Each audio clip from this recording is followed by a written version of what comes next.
After my husband's funeral, I forced myself to attend my nephew's first birthday party in front of everyone.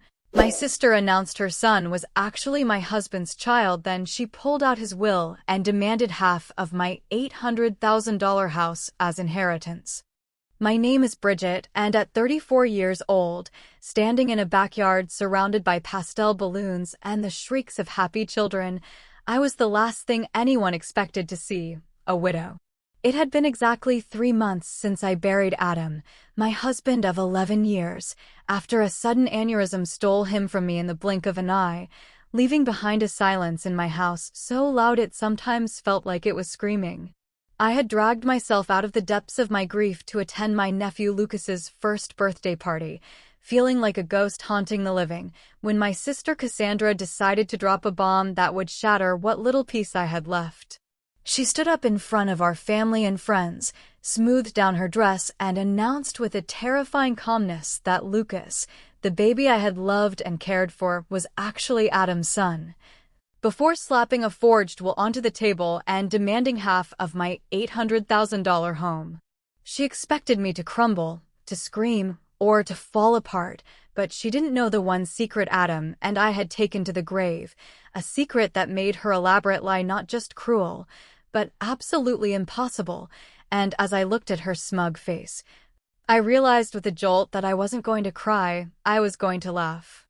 If you are listening to this and you have ever felt the sting of betrayal from the people who are supposed to love you the most, or if you know what it's like to have family drama that cuts deeper than any knife, then you need to settle in and listen to this. Because what happened next is a story about grief, resilience, and the kind of justice that you usually only see in movies. To understand why that moment in the backyard was so insane, you have to understand who Adam was and what we built together, because our life wasn't just a marriage. It was a fortress we had constructed brick by brick against a world that hadn't always been kind. We met 12 years ago at a charity auction benefiting children with cancer, a night that feels like it happened in a different lifetime now, where the air smelled like expensive perfume and old money. I was volunteering, running around in uncomfortable heels helping to organize the silent auction items, feeling completely out of place among the wealthy donors, when I saw him outbid everyone else for a painting I had been secretly admiring all night. It was a watercolor of the Boston skyline at sunset, a messy, beautiful clash of vibrant oranges and deep purples bleeding into the harbor water, and I had stopped to stare at it 3 times that evening because it reminded me of hope. After the auctioneer slammed his gavel, Adam walked straight over to me, bypassing the socialites and the waiters, and handed the painting to me with a look of such genuine warmth that I forgot how to speak for a solid 5 seconds. He told me he had noticed me looking at it all night and said, with a smile that made his blue eyes crinkle at the corners in a way that would become my favorite sight in the world, that he thought it belonged with me. That was Adam in a nutshell. Thoughtful, observant, and generous to a fault, the kind of man who didn't just move through the world but actually saw the people in it. I fell for him hard and fast, a free fall that felt less like falling and more like finally landing on solid ground after years of walking on a tightrope. We went on our first date the very next evening, and the conversation flowed so effortlessly that we closed the restaurant down, the staff stacking chairs around us while we talked about everything from our childhood fears to our professional ambitions. He was a corporate attorney, brilliant and sharp as a tack, but he was also humble, the kind of man who remembered the names of the waitstaff and asked genuine questions about their lives, never treating anyone like they were beneath him. 8 months after we met, he proposed on the harbor, with the actual Boston skyline mirroring the painting that brought us together, and it felt like the universe had aligned perfectly for us.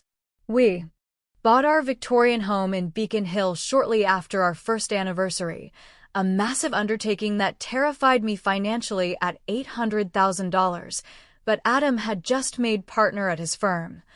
And I was building a solid reputation as an interior designer, so we took the leap together. The house was a bit of a disaster when we bought it, needing serious work, but it had good bones, high ceilings that made the rooms feel airy and grand, and a small garden out back where I instantly envisioned our future children playing tag and digging in the dirt. But those children never came, and that silence became the third entity in our marriage, a shadow that followed us from room to room. For years, we charted cycles and planned and hoped, our lives revolving around ovulation kits and temperature checks, turning our intimacy into a scheduled chore. Then came the doctors, the sterile waiting rooms, the invasive tests, and the procedures that left me feeling bruised and hollowed out. We went through 4 rounds of IVF, a grueling marathon that drained our savings and crushed our spirits with every negative result. I still remember the last failed attempt with a clarity that hurts. The drive home from the clinic was suffocatingly quiet, the gray sky pressing down on us as Adam reached across the center console to hold my hand. Neither of us speaking because there were no words left to say. That night, we sat on our porch swing, listening to the sounds of the city, and Adam looked at me with tears in his eyes and said that we could still have a beautiful life, just the two of us, and that I was enough for him. And he meant it, which was the thing that saved me. We slowly rebuilt our dreams, pouring ourselves into our careers, traveling to places we had always wanted to see, and renovating the house room by room until it was the showcase home I had always imagined. My younger sister, Cassandra, was always in the periphery of our happiness, a constant source of low-level anxiety and drama that I had learned to manage over the years. For years younger than me at 30, she had always been the wild child of the family, a label that my parents used to excuse her chaos, but really just meant she was irresponsible and reckless. While I was studying design and building a business from the ground up, she was bouncing between dead-end jobs and volatile relationships, always looking for the next thrill or the next person to blame for her problems. Our parents constantly worried about her, their conversations revolving around her latest crisis, which translated to them making endless excuses for her behavior and bailing her out of financial troubles repeatedly, creating a dynamic where she never had to face the consequences of her actions. Cassandra and I had a complicated relationship from childhood, defined by her intense jealousy and need to compete with me. She was undeniably beautiful, with the kind of effortless charm that drew people to her instantly. But there was always an undercurrent of resentment from her side, a need to one-up me whenever I achieved something. If I got a promotion, she would suddenly have a huge opportunity that inevitably fell through. If I bought a new car, she would show up with a motorcycle, and when I started dating Adam, she suddenly became interested in law students, trying to mirror my life while simultaneously resenting it. When we bought our house, she complained for months about her apartment, fishing for our parents to help her upgrade, making passive-aggressive comments about how lucky I was to have married rich, completely ignoring the years of hard work Adam and I had put in. It was exhausting to be around her, but Adam, being the peacemaker he was, always encouraged me to maintain the relationship, reminding me that she was my only sister and that family was important, even when it was difficult.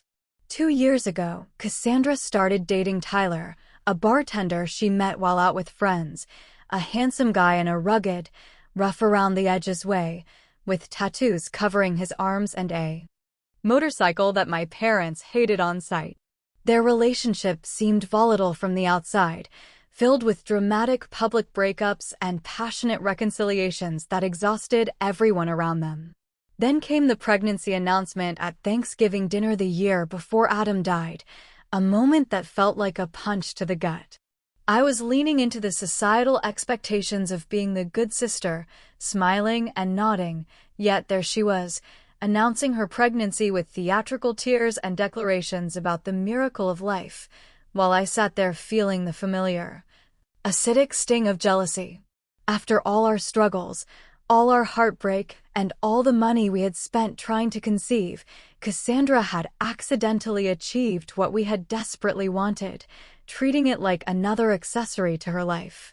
But I pushed those feelings down deep, burying them under layers of guilt and obligation, determining to be genuinely happy for her and to be the best aunt possible to this innocent child.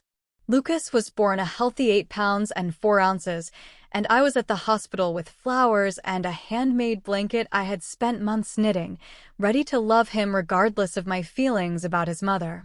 Cassandra seemed overwhelmed by motherhood from the start, often calling me in tears about Lucas's colic or her exhaustion, expecting me to drop everything to help her. I stepped in as much as I could, sometimes watching Lucas overnight so she could sleep, buying diapers, and essentially co-parenting because Tyler was useless and Cassandra was drowning. Adam was less involved with Lucas than I was, maintaining a polite distance that I attributed to our own infertility struggles, assuming it was too painful for him to bond with a baby that wasn't ours. He was always kind when Cassandra brought Lucas over, but he never held him for long, and he never offered to babysit, a boundary I respected because I knew how much he had wanted to be a father. Then came that terrible Tuesday morning that split my life in two, before and after. Adam complained of a headache before leaving for work, rubbing his temples and looking pale, but when I suggested he stay home, he insisted he had an important client meeting and couldn't miss it. "It's just a migraine," he said, kissing me goodbye at the door, promising to call me after the meeting, a promise that hangs in my memory like a ghost. That call never came. Instead, I got a call from the hospital that made my knees buckle and the world spin. By the time I fought through traffic and arrived, frantic and praying, he was already gone, a brain aneurysm taking him instantly, the doctors said, claiming nothing could have been done. He was 36 years old, in the prime of his life, and just like that, he was gone, leaving me alone in the house we had built for a future that would never happen. The next days passed in a blur of arrangements and grief, a gray fog where I moved like a robot, picking out caskets and answering the door for people holding casseroles with pity in their eyes. Cassandra was strangely absent during most of it, sending text messages claiming Lucas was sick or she couldn't find a babysitter, excuses that felt hollow even then. When she did appear at the funeral, she stayed briefly, keeping to herself in the back row and leaving before the reception, avoiding me and the rest of the family. I was too numb with grief to think much of it at the time, too consumed by the gaping hole in my chest to worry about my sister's flaky behavior. 1 week after we laid Adam to rest, Lucas's first birthday arrived, a celebration that felt jarringly out of place in my world of mourning. The last thing I wanted to do was attend a children's birthday party, to stand around making small talk while my heart was shattering, but family obligations pulled at me like a physical weight. "Adam would want you to go," my mother insisted during one of her daily check-in calls, using his memory to guilt me. "He always said family comes first, Bridget." So, I found myself driving to Cassandra's small rental house in a less desirable part of town, a wrapped gift on the passenger seat and dark circles under my eyes that no amount of concealer could hide. I had barely slept since Adam died, spending nights staring at his empty side of the bed, reaching for a warmth that was no longer there, waking up to the crushing reality of his absence every single morning. I parked behind a line of cars and took several deep breaths, steeling myself against the wave of nausea that hit me, before grabbing the gift and heading inside. No one should have to fake happiness so soon after losing their husband, I thought bitterly, but I plastered on a smile and knocked on the door. Cassandra's friend, Jenna, opened it, her eyes widening slightly at the sight of me as if she had seen a ghost. "Oh, Bridget, you made it," she said, her voice oddly strained and high-pitched, glancing over her shoulder before stepping aside to let me in. "Everyone is in the backyard." The small house was decorated with blue balloons and streamers, a banner reading "Happy First Birthday, Lucas," stretched across the living room wall, but the atmosphere was weirdly tense.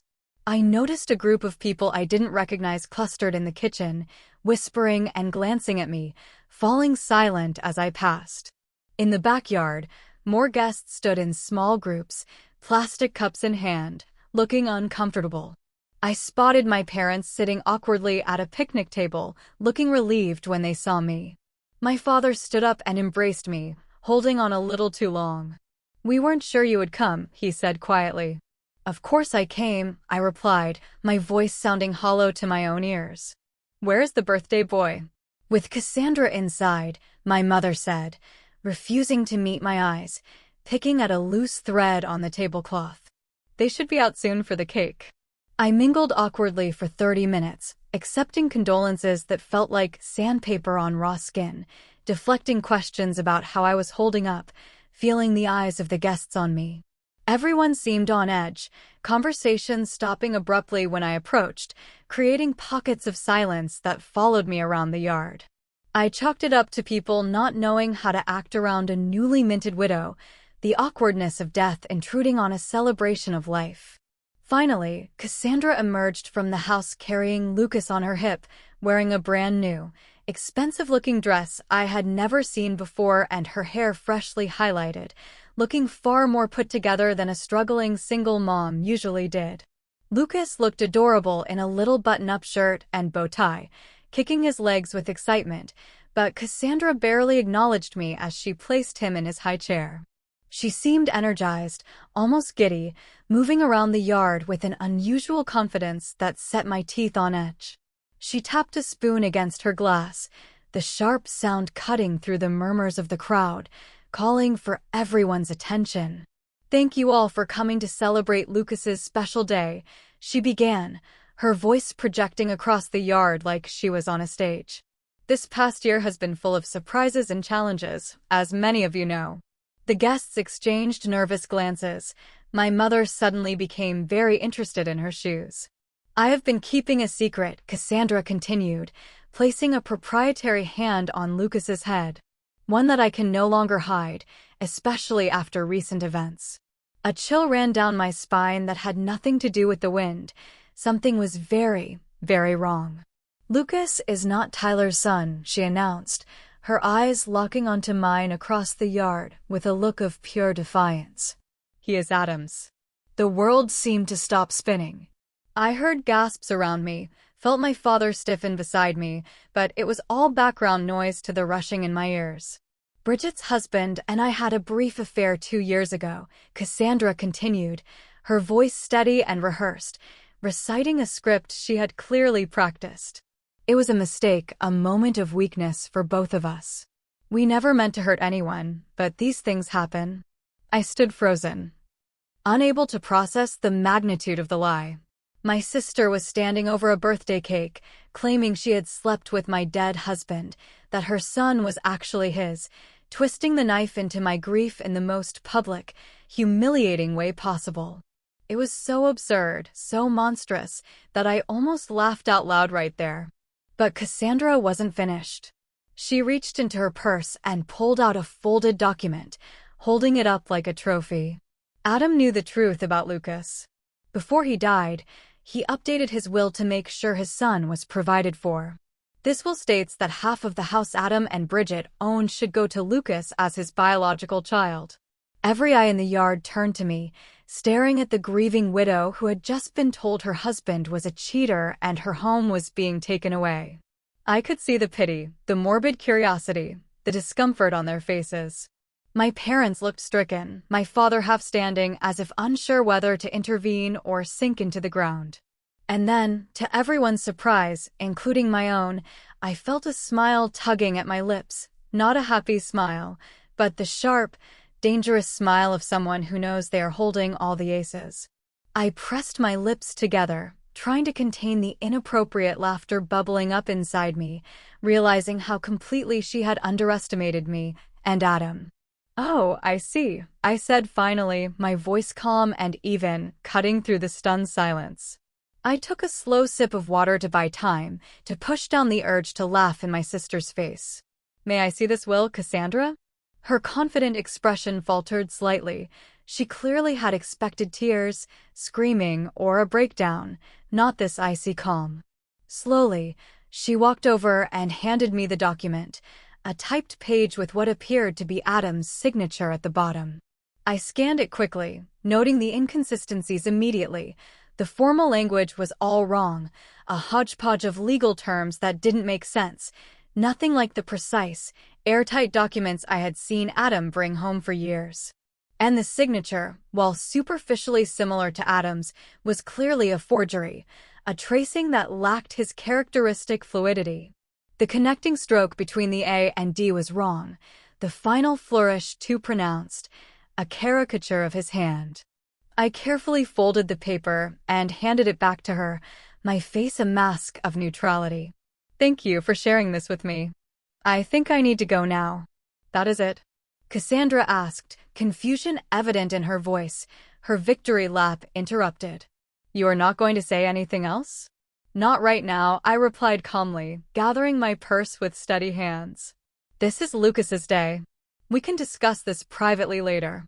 I said goodbye to my shell-shocked parents, promising to call them soon, and walked to my car with my head held high, refusing to let them see me crumble. As I walked away, I could hear the murmurs erupting behind me, the party atmosphere completely shattered by the bomb Cassandra had dropped. Once inside my car, safely out of view, I finally let out the laugh that had been threatening to escape. It started small, a huff of disbelief, then grew until I was shaking with it, tears streaming down my face.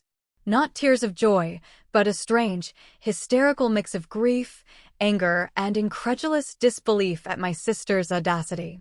Because there was something Cassandra did not know, something Adam and I had never shared with anyone, not even our parents. Something that made her elaborate lie not just hurtful, but biologically impossible. The truth about Adam and Cassandra began 3 years ago, long before Lucas was even conceived. We had invited my sister over for dinner to celebrate her new job at a marketing firm, trying to be supportive. Adam had prepared his famous lasagna, and we had opened a good bottle of wine, enjoying a pleasant evening until I excused myself to take a work call from a frantic client. The call took longer than expected, nearly 20 minutes of talking a wealthy client through an art crisis. When I returned to the dining room, the atmosphere had shifted. Adam looked uncomfortable, his posture stiff, and Cassandra was sitting much closer to him than when I had left, her hand lingering on his arm, laughing a little too loudly. I thought nothing of it at the time, brushing it off as Cassandra being Cassandra, but later that night, as we were getting ready for bed, Adam sat me down. There is something I need to tell you, he said seriously. And I do not want it to cause problems between you and your sister, but I also do not want to keep secrets from you. He explained that while I was on the phone, Cassandra had made a pass at him, nothing subtle, just inappropriate comments about how lucky I was and a suggestion that he deserved someone who could truly appreciate him. When he had rebuffed her, she laughed it off as a joke, gaslighting him by saying I was too sensitive if he thought she was serious. I was hurt, but not entirely surprised, given her history of competitiveness. We decided to let it go as an isolated incident, but it wasn't isolated. Over the next few months, she escalated, sending texts that walked the line between friendly and flirtatious, finding ways to touch him, and even showing up at his office uninvited. Each time, Adam maintained firm boundaries and told me immediately. We confronted my parents, but they dismissed it, suggesting Adam was misinterpreting her friendly gestures, or worse, that he was flattered by the attention. That was when Adam and I decided to distance ourselves, blocking her number on his phone and avoiding being alone with her. Then came the medical issue that changed everything. Adam had been experiencing pain for weeks and finally saw a urologist, who diagnosed him with a varicocele, an enlargement of veins within the scrotum that required surgery. The procedure went well, but there was a complication. The doctor recommended a vasectomy during the same surgery due to the extensive nature of the varicocele and the potential for recurrence. It was a difficult, heartbreaking decision, especially given our past fertility struggles, but we agreed it was the right choice for his health. The vasectomy was performed exactly 2 years before Lucas was conceived. We kept this information entirely private, protecting our hearts from the invasive questions of our family. The only people who knew were Adam, myself, and his doctors. After the surgery, Adam made a prediction that seemed paranoid at the time but proved to be prophetic.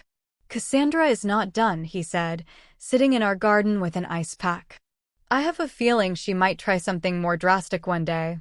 He insisted on seeing our family attorney, James Wilson, to document everything: the harassment, the medical records, the texts.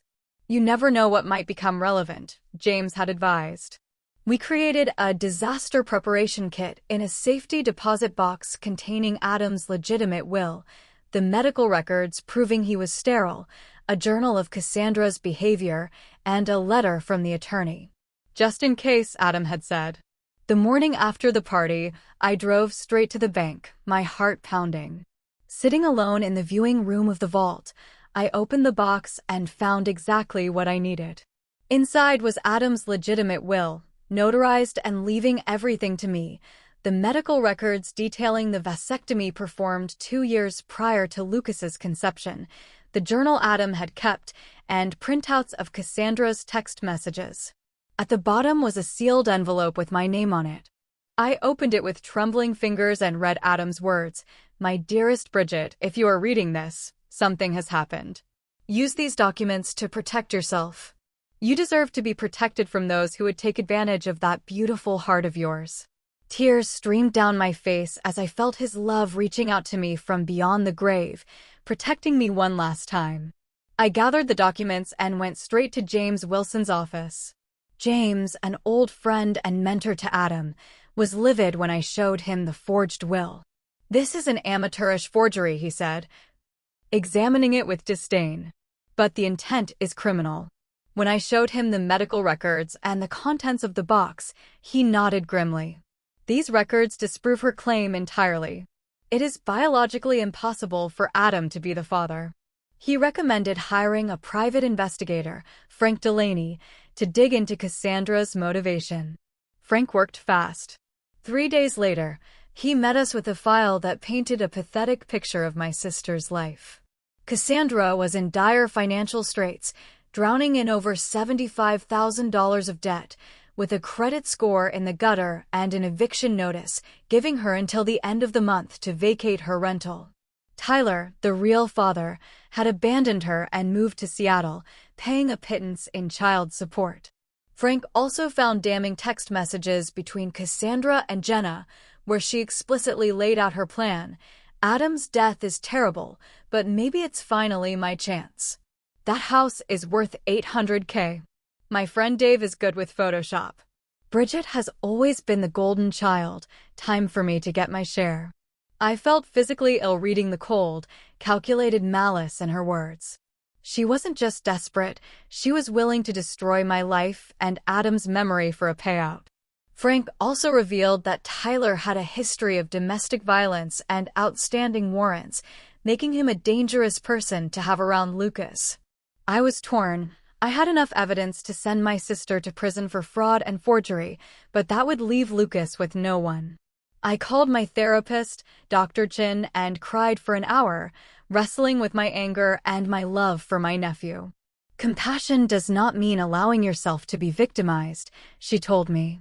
"You can be kind while establishing firm boundaries." I decided to confront Cassandra privately. I called her and asked her to come over, setting the stage for the takedown. When she arrived, looking smug and confident, I asked for her consent to record the conversation, which she gave, thinking she had won. I let her tell her lies one more time, listening to her weave a fantasy about hotel meetups and secret confessions. Then I dropped the hammer. "Actually," I said, opening my folder, "both of those claims are demonstrably false." I laid out the medical records. 2 years before Lucas was conceived, Adam had a vasectomy. It was physically impossible for him to be the father. Cassandra's face drained of color. I produced the real will, the journal, the text messages, and the eviction notice Frank had found. "We know everything, Cassandra," I said calmly. "The forgery, the debt, the plan to defraud me. This is a felony punishable by prison time." She broke down completely, sobbing not with remorse, but with terror. "I'm going to be homeless." I didn't know what else to do, she wailed, admitting that jealousy had driven her to try and steal from me. "You have everything. The big house, the respect. What do I have?" Her rawness touched something in me, not forgiveness, but pity. I told her I wouldn't press charges, but only if she agreed to my terms: a public confession, therapy, financial counseling, and steady employment. In exchange, I would set up a trust for Lucas and help her find a stable apartment, not giving her cash, but ensuring Lucas was safe. She agreed, weeping with relief. The family dinner that weekend was excruciating. My parents were confused and defensive until Cassandra, looking small and defeated, confessed everything. "I lied," she whispered. "Lucas is Tyler's son. I forged the will." My parents were stunned, my mother trying to default to enabling her. She was desperate, but I shut it down. "She committed a crime against me, Mom. I am showing mercy, not weakness." Cassandra admitted that my parents' constant bailouts had prevented her from growing up. It was a turning point. I laid out the new boundaries. No more enabling, full accountability. My father, usually quiet, told me he was proud of me. My mother cried for the fantasy family she wanted, but finally accepted the reality. 1 year later, I stood in my garden, watching the daffodils Adam had planted push through the soil. Life had changed. The trust fund was helping Lucas, who was thriving. Cassandra was in therapy and working a steady job at a dental office, our relationship formal but functional. I had joined a grief support group and started a foundation in Adam's name. I even started seeing someone new, a kind man named Michael who understood that Adam would always be part of me. Standing there, I realized that Adam's love had protected me even after death. He had given me the tools to save myself and, in a way, save my family from its own toxicity. I learned that forgiveness isn't about forgetting, it's about moving forward without carrying the poison. If you take anything from my story, let it be this: protect yourself, keep your receipts, and know that sometimes the hardest boundaries are the most necessary ones. My name is Bridget, and I survived. Thanks for watching. Take care.